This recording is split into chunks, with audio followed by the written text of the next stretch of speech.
With just 2 days to go until America goes to the polls, Donald Trump and Joe Biden are making whistle-stop tours of the key battleground states in a bid to catch undecided voters. Our North America editor John Sopel is in Washington for us. John. Tina, thanks very much. Yes, the nation's capital is preparing itself for Tuesday. Maybe that should be bracing itself, because wherever I look, shops, businesses, they're all boarded up. The fear of violence is serious, whoever loses this election. Meanwhile, on the road, the candidates are out seeking to get every last vote. The ponderous marathon that is a US election campaign is now a sprint. Hello, Michigan. Hello, Pennsylvania. Hello, Broward County. Multiple stops, a whirl of swing states, and the person running fastest is Donald Trump, with polls suggesting he's lagging behind. Not that you'd know it from his confident, bullish demeanour. He's so angry. You know why he's angry? Because he's losing. That's why he's angry. No, it's very agitated. I don't think he knows he's losing. I don't think he knows anything, actually. Joe Biden has also upped his pace and is now being helped in these closing stages by the former President Barack Obama. Tweeting at the TV doesn't fix things. Making stuff up doesn't make people's lives better. You've got to have a plan. You've got to do the work. Even off stage, redefining political longshot. No drama Obama, still able to command attention. That's what I do. And America's third president and founding father of this nation would surely look down with delight at the millions who've already voted, suggesting that turnout is going to be way up in 2020. Wherever you go, there are long lines of people, but there's also a mood of deep apprehension.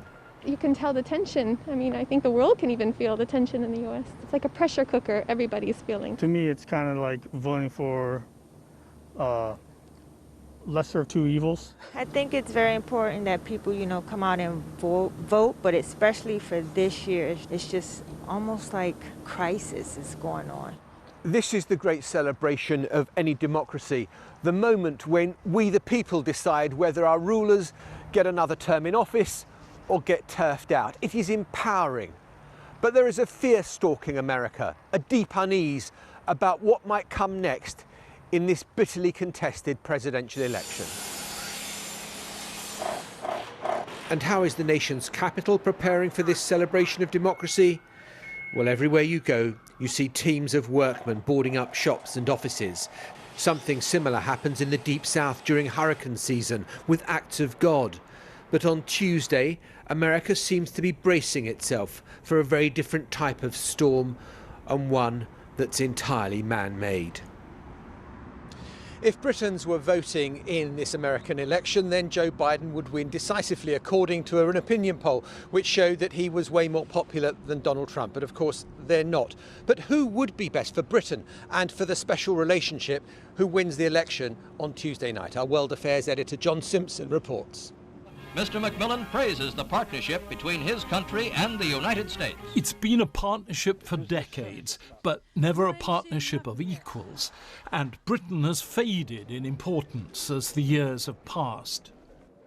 This sculpture in New Bond Street in central London represents the way a lot of Brits think about the relationship with America. Best mates, essentially. Churchill and Roosevelt sitting side by side planning the Second World War. But the Americans don't necessarily see it that way at all. And now we're onlookers at an election which will affect us immensely. Trump favours Brexit and will offer us a trade deal on America's terms. Biden dislikes Brexit and has said that Boris Johnson is a Donald Trump clone. Kim Darroch, as Britain's ambassador to Washington, criticised Trump and had to resign. If it's Donald Trump, second term, I think we can get a quick free trade deal.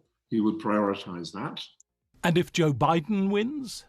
Post-Brexit Britain, no longer sitting around that EU table, can no longer be a spokesman for, influencer for US views on what the EU does. And that used to be an important part of the relationship.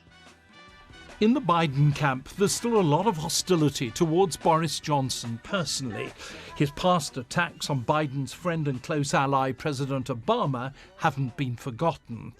Biden himself isn't at all anti-British, but he is strongly against a no-deal Brexit.